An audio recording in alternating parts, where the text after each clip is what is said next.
Help me wait on you, Lord, until the day you come. All my ways need a grave, so I can rise with you when you come to take me home.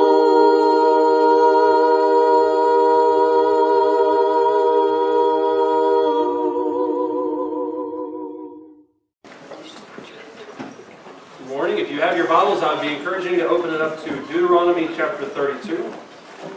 Deuteronomy chapter 32 is where we're going to begin and spend most of our time this morning. We're going to be reading quite a bit from chapter 32. I'll actually be reading the entire section at one point, but you will need your Bible this morning regardless. We'll be diving into the scriptures quite a bit, mostly staying in Deuteronomy 32 and making some applications outside of that. But if you have a Bible, I would heartily encourage you to open it up and follow along with us as we read from a very interesting section of Scripture. This section comes at the tail end of what would be pretty much a gigantic sermon from Moses as he nears the end of his life. And Deuteronomy as a whole is basically one just gigantic sermon. It's a restating of most of the law that you find within Exodus and a little bit of Numbers, but it's restating of most of that law that happens. Excuse me for just a second. Is it not on? Okay. I'll just yell really loud if that's okay with y'all. It comes at the end of this long sermon where Moses pretty much restates the law, but it also serves in large part as his farewell speech to them. Moses has put up with these people for close to 40 years, a little bit over 40 years, give and take a few more there. But he's put up with these people for quite a long period of time. And as he comes to the tail end of his interaction with them after he's led them out of Egypt through the wilderness, he has some things that he wants to close with. And so Deuteronomy chapter 32 is basically one big song that Moses not only sings to these people, but teaches it to these people as well. It composes one of three different songs that Moses would have at least at various points in his life, one of which is Psalm 90, that was recorded in the book of Psalms, obviously. Another one is recorded in Exodus 15th chapter, after they go over the Red Sea, and he teaches this song. That's the one, by the way, if you look in Revelation, the song of Moses and the Lamb. That one most oftentimes is alluded to the one in Exodus chapter 15. And then this one here in Deuteronomy chapter 32 is the third song that Moses was writing. So we'll get into a little bit of what it is, we'll get into a little bit of why he told them to write it, but we'll get into pretty much what this song entails and how it teaches to the people as a whole. A little bit of background information before we go into the song, because we're going to read it from start to finish. It is 43 verses long, so I would encourage you to stick with it, open up your Bibles and follow along with it. It's a very interesting song. But there's some background information I think that needs to be brought forth before we go into it. And the first thing that we need to remember as we approach this song is that this is talking not just to Israelites as a whole, but the second generation of Israelites. If you remember, as Moses led the people out of Egypt and all those different miracles were done there, he brings them to the doorstep of Canaan and those 12 spies are sent in. And we remember from the story, 10 of those spies bring back a very unfavorable report. 2 of them, Joshua and Caleb, bring back a report that is very favorable. They say, yes, everything that the other spies that said about the people that are huge, about their armies, and about the fortresses that they have, all of those things are accurate. But we believe that we can take it by virtue of God's help. And so that's what the other 2 spies bring forth. Those 2 spies are allowed to go into the Canaan land 40 years later. But everybody that was over the age of 20 as they left Egypt, all of those people would perish. And so who Moses is more or less talking to here now in Deuteronomy chapter 32 is this second generation of Israelites, those who are youths, those who are kids. I don't want to say kids because that denotes anybody under the age of 20. I think when you're 19, you're a full-grown man. At least if you're able to go and die and serve in our country, that qualifies you as one. But everybody under the age of 20, those are the people that are now about to enter Canaan. This comes on the tail end of that. And so Moses, in speaking to this generation, Deuteronomy chapter 32, the different things that he would say, in large part has the undertone of, don't do what your fathers did. Don't do what the generation before you did, where we approached Canaan and we didn't go in because they faltered, and all these other different things that go along with it. So he's talking to the second generation of Israelites, Moses, Joshua, and Caleb. They're the first generation, but the second generation is who he's talking to now, more or less. This also comes in the very last day of Moses' life. We talked about how Deuteronomy is one gigantic sermon that spans all these different subjects, all these different topics, and various things that he brings forth. But this would be given more or less, if not the last day, and the last few days of Moses' life. And you know that because once you go to Deuteronomy chapter 33 and 34, that's where Moses then ascends to Mount Nebo, and that's where he perishes, and Joshua comes back down after he dons the cloak that Moses has. There's that whole little ceremony that goes up there. But this is Moses' last farewell speech. And as you can tell, as he's put up with 40 years of them whining, 40 years of them mumbling, them complaining about all these different things, he's trying to give them instructions as they push forward. In essence, not to act as their fathers did, but also not to keep up the things that they've been doing. You've been whining, you've been complaining, you've been displaying a blatant lack of faith, you've been showing blatant immorality. Don't do those things as you now progress into Canaan. I won't be with you anymore. Joshua is. And so I want you to go forward and walk in the commandments of the Lord.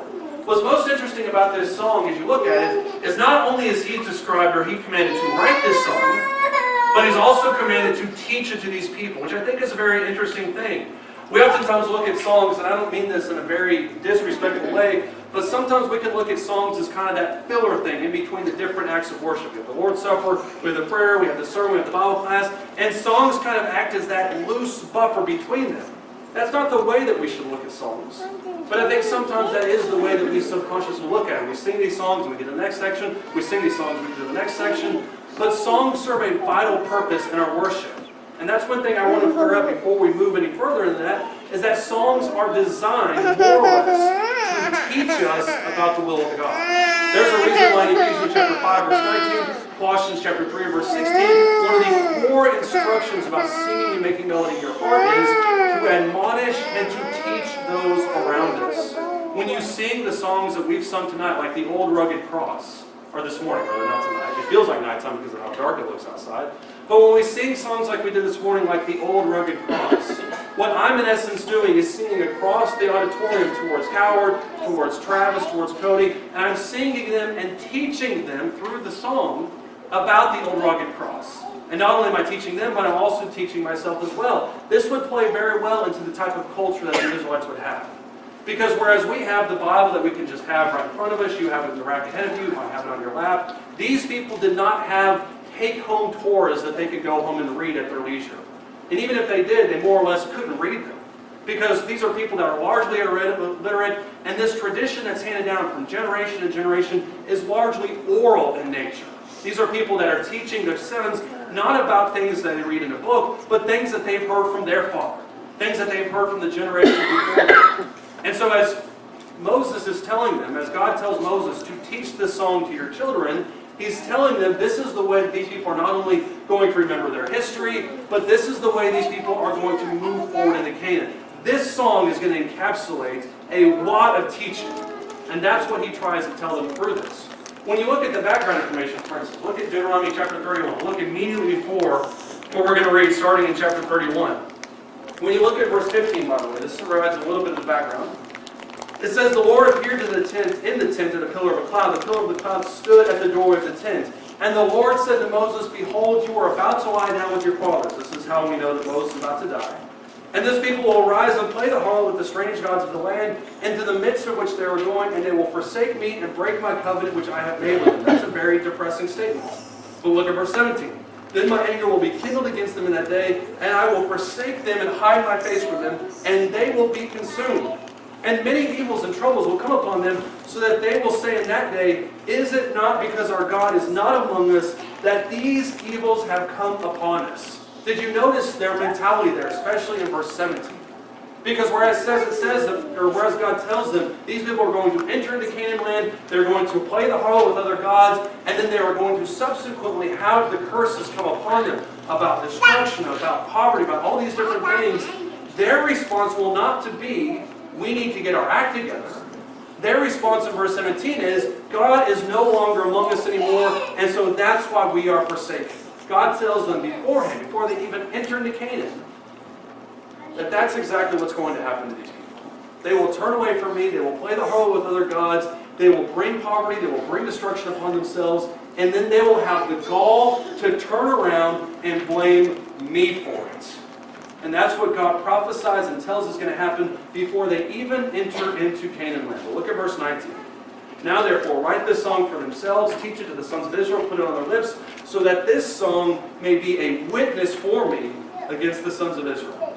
For when I bring them into the land flowing with milk and honey, which I swore to their fathers, and they have eaten and are satisfied and become prosperous, then they will turn to other gods and serve them, spurn me, break my covenant, and then it shall come about when many evils and troubles have come upon them, that this psalm, listen to this phrase again, will testify before them as a witness. For it shall not be forgotten from the lips of their descendants, for I know their intent which they are developing today, before I have brought them into the land which I swore. It's the main secondary reason that this song is to be taught to these people, besides to tell them about God's commandments and to bring them into some kind of guidance into the land of Canaan. The secondary, but just as powerful reason that this song is to be taught from God to Moses to these people is because this song will act as a testimony or as a witness to these people. These people are going into Canaan land with the knowledge, and this is where it's kind of interesting to think about how God knows about all this stuff beforehand, but these people are going into Canaan land with the knowledge that they will turn away from God. Now, I would imagine as all these people are gathering at the doorstep of Canaan, they're about to go in, they're about to be led by Joshua, all these different battles that take place, the last thing on their mind is, we will not serve God. And if you remember at the end of Joshua, after all these battles take place, Joshua says, choose ye for this day whom you will serve, whether those gods or whether Jehovah. But as for me and my house, I will serve the Lord. Do you remember what the Israelites said on the back end of that? Far be it from us to serve other gods. We will serve God also. These people went into Canaan with the best of intentions, believing that they would serve God every second of the day. But you and I both know what eventually happened in these people's history. As they sat in Canaan land, as they became commingled with all the different nations around them, not only did they take on their practices and their immorality, but they also took on their paganism. And what God says here in Deuteronomy chapter 31, about to teach them the song, what God says is, this is going to be a witness before you, that you are prophesying of your own lips, that you will turn against him. Not that they had to turn against him, but that they would inevitably turn against him. In a lot of ways, the way that this psalm, Deuteronomy 31 and 32, operates is in much the same way that Romans chapter 3 and 23 operates in our lives. When he says, everyone has sinned and fallen short of the glory of God. We know that all of us are going to sin at various points in our life. Doesn't mean we have to, but we know that we are all going to sin at various points in our lives. Paul prophesied about that as something that's understood about human history. We are all eventually at some point, various points in our lives, going to turn away from him. The question is, what do we do about that? And Deuteronomy 31 and 32 serves as a testimony or as a witness to these people that what you're going to do is wrong, but then gives them a brief glimmer of hope on the back end of it. Look at Deuteronomy chapter 32. Look at the first 3 verses. We'll read this cover to cover. So go ahead and open up in your Bibles if you will, Deuteronomy 32. It says, give ear, O heavens, and let me speak.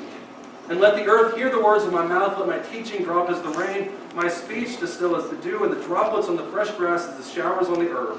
For I proclaim the name of the Lord, ascribe greatness to our God. The rock, his work is perfect, for all his ways are just, a sign of faithfulness, and he without injustice, righteous and upright is he. What psalmist is doing, Moses is doing in those first 4 verses, is calling God and the entire creation as witness to what he's about to say. And he doesn't do this half-heartedly. He tells them, all of creation, all of the beings in the world, focus on what I'm about to say, because this is, as Dr. Seuss once again, is truer than true. This is in fact going to happen. Listen to verse 5. They have acted corruptly towards him. They are not his children because of their defect, but are a perverse and crooked generation. Do you thus repay the Lord, O foolish and unwise people? Is not he your father who has brought you? He has made you and established you. Remember the days of old. Consider the years of all generations. Ask your father, he will inform you. Your elders, they will tell you. When the Most High gave the nations their inheritance, when he separated the sons of man, he set the boundaries of the peoples according to the number of the sons of Israel. For the Lord's portion is his people.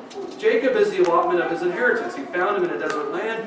In the howling waste of a wilderness, he encircled him. He cared for him. He guarded him as the pupil of his eye. Notice all the things that God is saying that he did for these people.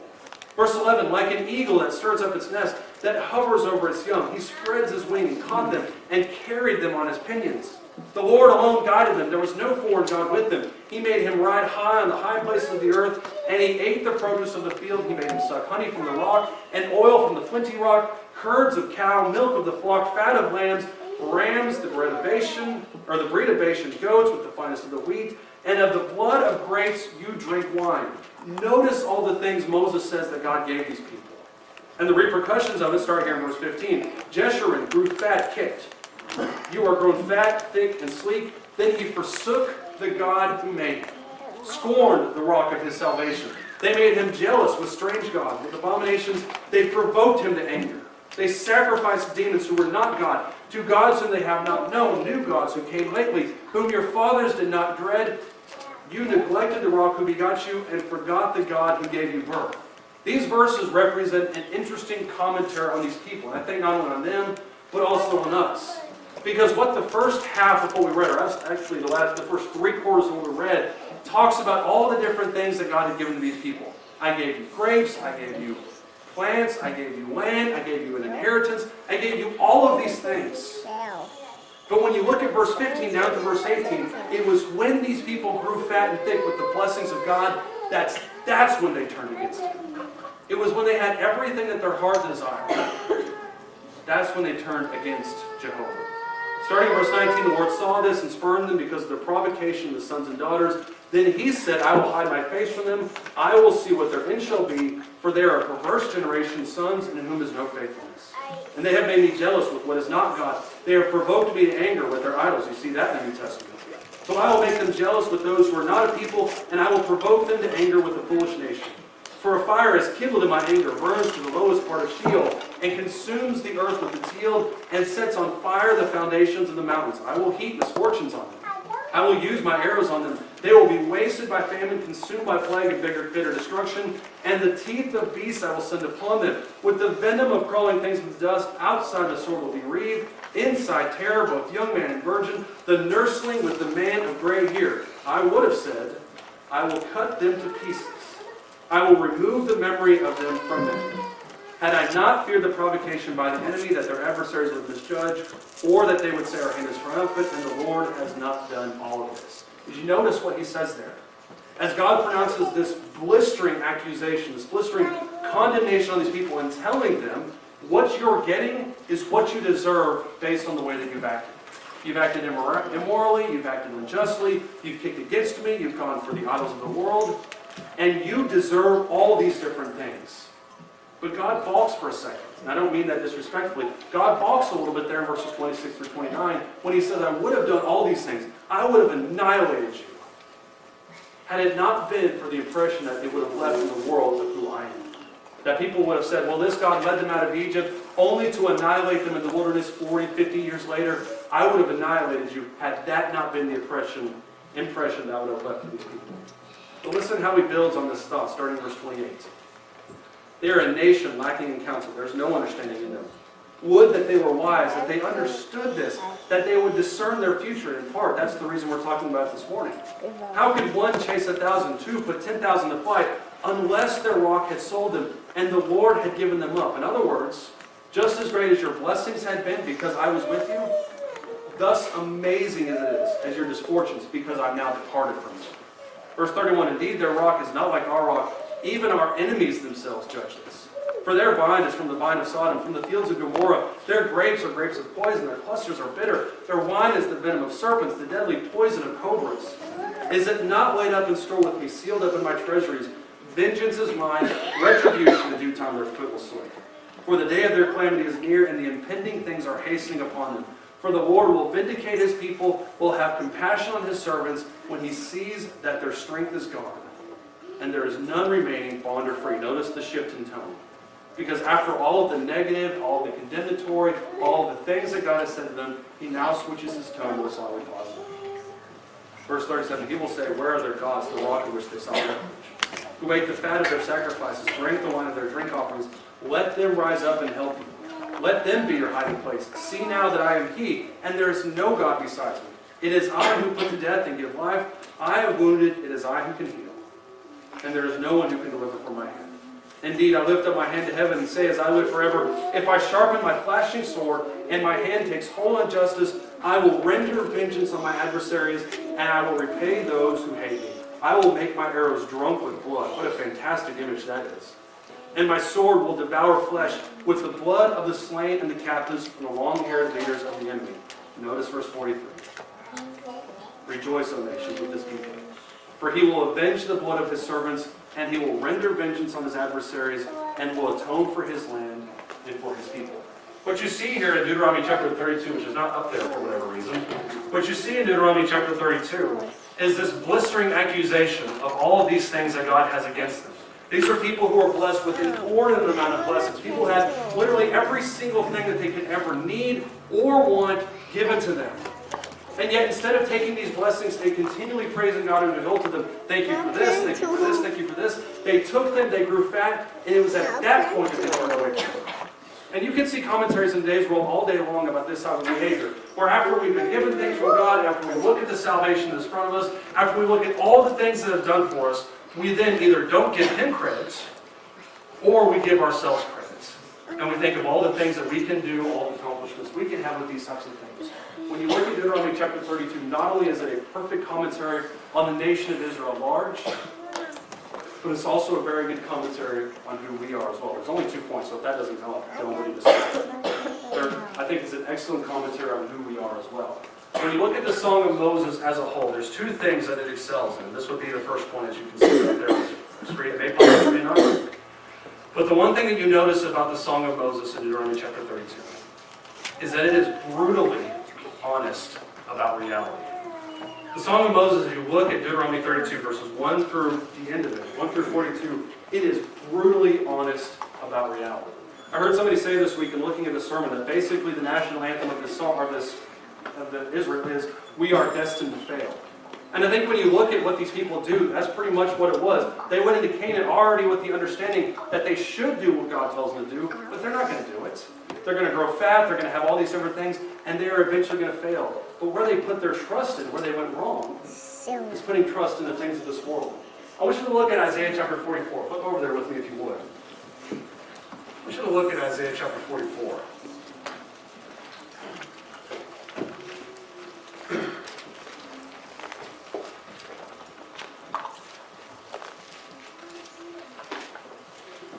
Isaiah chapter 44, if you're looking for one kind of thing that shows the hypocrisy of these people, Isaiah 44 is perfect for this.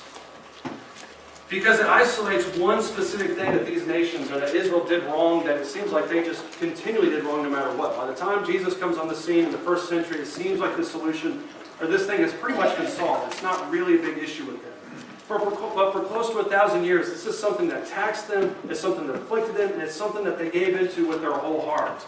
Isaiah chapter 44, starting in verse 6, talks about idolatry that they were so rampant in. But notice the hypocrisy that Isaiah speaks of in this section. Isaiah chapter 44, starting in verse 6, it says, "Thus says the Lord, the King of Israel, his Redeemer, the Lord of hosts, I am the first and I am the last. There is no God besides me. Who is like me? Let him proclaim and declare it. Yes, let him recount it to me in order. From the time that I established the ancient nation, let them declare to them the things that are coming and the events that are going to take place.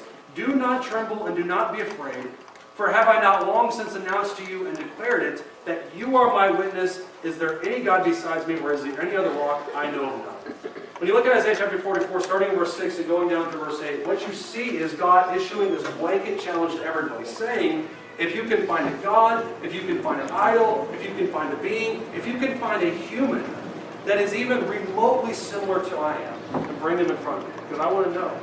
And what he says here, there, especially in verse 7, asking this question that seems so rhetorical in nature, so superfluous. But he asks a simple question, who is like me? And the rhetorical answer to that rhetorical question is, there's nobody in the entire universe, whether on this earth or whether outside this earth, that is even remotely similar to who God is. And yet, as you look at the Israelites in their history, as they had their worship with God, over and over and over again, what they did was look at God and put all these lists of idols right alongside of them. Yeah, Jehovah's great, but Baal and Asherah are okay too. And the hypocrisy of that is shown here, starting in verse 9. Look at this, starting in Isaiah chapter 44 and verse 9.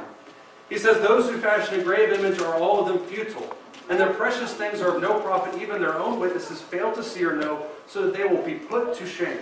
Who has fashioned a god or cast an idol to no profit? Behold, all of his companions will be put to shame, for the craftsmen themselves are mere men. Let them all assemble themselves. Let them stand up. Let them tremble. Let them together be put to shame." Here's the hypocrisy. Notice in verse 12. He says, "The man shapes iron into a cutting tool, does his work over the coals, fashioning with hammers, and working it with a strong arm. He also gets hungry. His strength fails. He drinks no water. He becomes weary. Another shapes wood. He extends a measuring line. He outlines it with red chalk. He works it with planes and outlines it with a compass. He makes it like the form of man, like the beauty of a man, so that it may sit in a house. And surely he cuts cedars for himself, takes a cypress or an oak, raises it for himself among the trees of the forest. He plants it further, rain makes it grow, the natural processes of creation. Verse 15, then it becomes something for a man to burn. So he takes one of them and warms himself, and he also makes a fire to bake bread. He also makes it, God worships it, he makes it a graven image and falls down before it. Half of it he burns in the fire, over this half he eats meat, and he roasts the fire to satisfy it. He also warms himself and says, aha, I've seen fire, I've seen the fire. But the rest of it he makes into a god, his graven image. He falls down before it, worships it. He also prays to it and says, deliver me, for you are my God. You cannot read that passage at least a couple times over without noticing the blatant hypocrisy that these people had. Because what God does in Isaiah chapter 44, especially there in verse 12 down to verse 17, is expose the logical fallacy of idolatry as a whole. And I'm not talking about idolatry with covetousness as we look in the New Testament. I'm talking about you fashion an idol, you put it there, and you bow down to it, thinking that it's actually going to do something.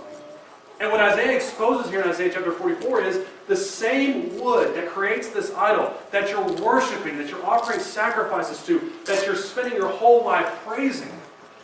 The same wood that you use, that man made to make that idol, you're throwing the other half of that in the fire after you're done with it. So you have two pieces of wood, one of which you make into this idol that you worship, that you think is deity, and the other half of this piece of wood you throw into the fire and you make yourself a sandwich with the bread that comes out of that. And that's the foolishness of idolatry. And yet when you look at this nation of Israel, as Deuteronomy chapter 32 exposes, these people who had commingled with all the people of the world, these are people who looked at the wonders that God had, who saw the God on top of Mount Sinai as the rain, the thunder, and the clouds just billow. And people who had heard from the generations before them about how the Red Sea had split right in half and all the plagues that came down. And these were people that were putting all the majesties of that in the same department as the idols of the Canaan worlds around them. And what Deuteronomy chapter 32 is exposes the hypocrisy for what it truly is by saying, I'm the one who gave you all these things, and yet you are giving credit to something that you created by yourself. Now the ironic side of all of that is you would think to yourself, I would never in good faith do that. But you could see the progression of the Israelites, how they went from esteeming glory to God and praising Him at every turn of the way. And then eventually bowing down to these idols that they literally had fashioned 20 minutes earlier in their worship. And that shows the hypocrisy that these people had. And we tend to think to ourselves how foolish they could be, that these are people who had seen all the things that God had given to them, people that had been first-hand witnesses of all the majesty, and who had seen God more or less in the wilderness. And yet they descended into idolatry. Well, look at those people and we think, how foolish could those people be? And then you think about how the New Testament speaks of us. And you can see it speaking to us in the same vein. Look at Romans, the first chapter, if you would. Romans chapter 1.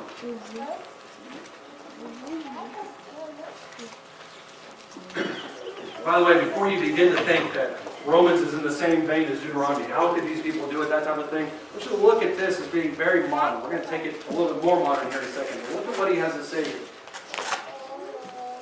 Romans chapter 1, starting in verse 18. He says, for the wrath of God is revealed from heaven against all ungodliness, all unrighteousness of men who suppress the truth of unrighteousness. Because that which is known about God is evident within them, for God had made it evident to them.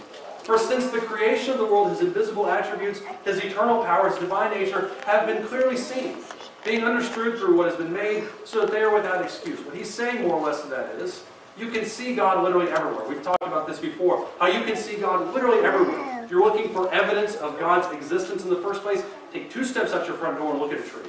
Or just acknowledge your breathing in the first place, and you'll acknowledge that God is real. But he says here in verse 21, even though they knew God, they did not honor Him as God or give thanks, but they became futile in their speculations, and their foolish heart was darkened. Professing to be wise, don't you love that statement? They became fools, and exchanged the glory of the incorruptible God for an image in the form of corruptible man and of birds, 4-footed animals, and crawling creatures. You know what he's saying when he says that? He's saying you're taking this incredible God with all its evidence and all its witness and all its power, and you're relegating it to an idol that you put in a temple that you pay $20 to on your way to work. That's what they relegated it to. And if that wasn't bad enough, look at verse 24. Therefore God gave them over in the lust of their hearts to impurity, so that their bodies would be dishonored among them. For they exchanged the truth of God for a lie, worshipped and served the creature rather than the Creator, who is blessed forever. Amen. If you really want to get down to the nuts and bolts of what idolatry is in a nutshell, what idolatry is worshiping the fruit of your hands rather than worshiping the fruit of God's hands. Or let me rephrase that. It's worshiping what you can create rather than the God who created all the things in the first place. That's what idolatry is. When you begin to worship yourself, you begin to worship what you've manufactured, you begin to worship what you've created, and you have this mentality that you are supreme being over all because you made this thing. And that's what idolatry is in a nutshell. And you can characterize it with a little idol that you put on your doorstep, that you bow down and worship, or you can characterize it by your position of work. You can characterize it by your 401k.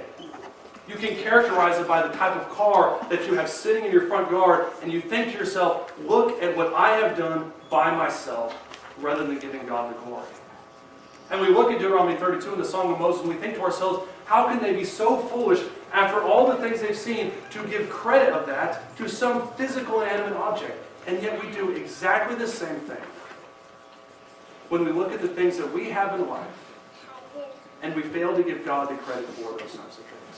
There's a reason why in Colossians, the 3rd chapter, verses 5 through 10, is Paul is going through all the lists of immorality and all the things that you should abstain for. And there's a lot of similarities, by the way, to Colossians 3 and Ephesians 5. I encourage you to look parallel at those at one point. But as he's going through the list of all the different things, Colossians 3, verse 5 through 10, and he identifies covetousness as idolatry. There's a reason he does that. Because when we begin to look at all the things in the world and we see what he has and what she has and what our neighbor down the street has and all these different things that we desire, those occupy the place of esteem in our hearts and our minds, rather than where God should be. And we're no different than the Israelites. When we begin to esteem things that are physical, when we begin to esteem things that are temporal, rather than the things that God has. This song, Deuteronomy 32, is brutally honest about the reality that these people have. Not because they went into it thinking, we're going to give all this credit to these idols. But because over the course of time, they had forgotten about God, they had forgotten what He had given them, and they became obsessed with what was sitting right in front of them. But rather than it just being a very depressing song, because as you read Deuteronomy 32, we read it for a reason, as you read Psalm 32, it's very easy to look at it and just be really, really, really depressed. Because you think about how God wants to destroy them, and they deserve to be destroyed for all the things that they've done. And as you go towards the tail end of Deuteronomy 32, not only is it brutally honest about the reality of these people's situation, but it is perfectly optimistic about the salvation that God would give them. When you look at Deuteronomy 32 and you see all the things that they've done, how God gave them literally the entire world. They wanted for nothing, they needed nothing, all their enemies were given to them literally on a silver platter. And then without even a second thought, they turned away from Him and started worshiping other gods. The question, if you look at that objectively, you forget that it's God's people. If you were just to look at that objectively, the question that would pop in your mind is, how can anyone love these people ever again? How could God ever love these people again? God gave them everything. And yet they turned their hearts away from Him. They turned their backs from Him. When you look at most of the minor prophets in the Old Testament, you see this mentality permeating literally every single aspect of the Scriptures. Because here you have God sorrowful, you have the Israelite prophets condemning these people for all the things that they've done. But you see God very sorrowful after that situation. When you look at Hosea, the 11th chapter, for instance. Look back in Hosea chapter 11. Most of us are familiar with this story. We've read a little bit of the story before. We know that the idea of Hosea is that Hosea is commanded to go and take a prostitute, one woman who's going to leave him, who's going to play the harlot with a bunch of other guys, and eventually depart from him. And the whole point of Hosea, if you look at it from cover to cover, is that this is perfectly characteristic of God's relationship with Israel. Because even though God has totally devoted Himself to Israel, these people have turned the harlot, they've played the harlot with other nations, but God still, time after time, still returns back to them. Hosea chapter 11, starting in verse 1, it says, "When Israel was a youth, I loved him. And out of Egypt I called my son. The more they called them, the more they went from them. They kept sacrificing the Baals and burning incense to idols. Yet it is I who taught Ephraim to walk." By the way, Ephraim in Hosea is kind of a loose phrasing for Israel as a whole, or Judah as a whole. "It is I who taught Ephraim to walk. I took them in my arms, but they did not know that I healed them. I led them with cords of a man, with bonds of love, and I became to them as one who lifts the yoke from their jaws, and I bent down and fed them. Do you notice what God is more or less saying about his relationship with these people? It's me who led you when you couldn't even walk, when you couldn't even provide for yourself, where you were nothing but a ragtag group of slaves that were in bondage to the most powerful country in the world. It is I who took you by the hand and led you out of Egypt and fed you every step of the way. And as these people departed from him, as they played the harlot with him, as they went to serve other gods, he says here in verse 8, kind of the answer to that rhetorical question earlier, how can I give you up, O Ephraim? How can I surrender you, O Israel? How can I make you like Admah? How can I treat you like Zebulun? My heart is turned over within me. All my compassions are kindled. I will not execute my fierce anger. I will not destroy you from again. For I am God and not man, the Holy One in your midst. And I will not come in wrath. They will walk after the Lord, and he will indeed roar like a lion. He will roar, and his sons will come trembling from the west. They will come trembling like birds from Egypt, like doves from the land of Assyria, and I will settle them in their houses, declares the Lord. Ephraim surrounds me with lies, verse 12. And the house of Israel with deceit. Judah is also unruly against God, even against the Holy One who is faithful. I love the way that Hosea characterizes this, or God characterizes his love for these people in the word of Hosea. Because as you read the story of Hosea, and Gomer plays the harlot with all these other people, Hosea goes and buys back Gomer at one point, brings her back and says, please do not ever depart from me. And then Gomer once again leaves, several more times.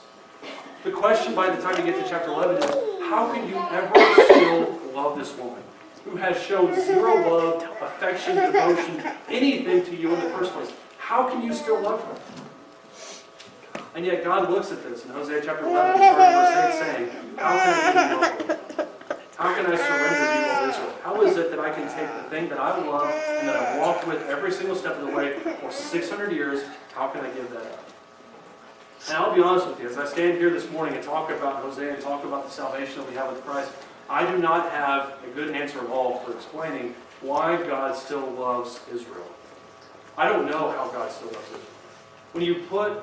People tend to think that God is some kind of vengeful, hateful, wrathful God of all the things that he's done. But when you look at all the ways that Judah turned against him, you look at judgment not so much as anger as much as justice. They deserve what happened to them. And as you look at all of that, and the fact that God still, after all of that, for 500 or 600 years says, I still love you. I don't have an answer to explain that. But I do have an answer that makes me feel good. The simple fact is that he still does. Because when we look at our relationship with God and how God has literally given his only Son on the cross to die for our sins. And that compares so much greater to anything that he did for the Israelites, whether it's bringing them out of Egypt, whether it's sending the plagues, feeding them in the wilderness. God did so much more by giving his Son on the cross.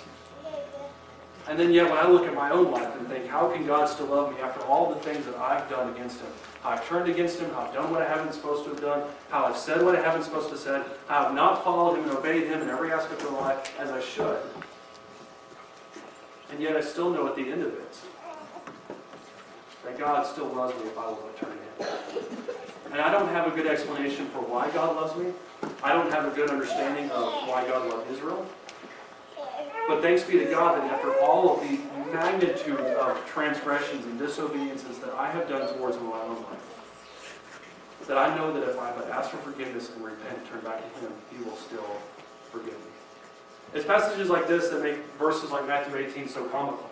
Because when you look at Matthew chapter 18 as Peter is going towards Jesus and he's asking him, how many times shall my brother sin against me and I forgive him? We look at that and think, well, that's a fantastic question, because if your brother is anything like mine, he did a lot of things bad to me and I don't want to forgive him anymore.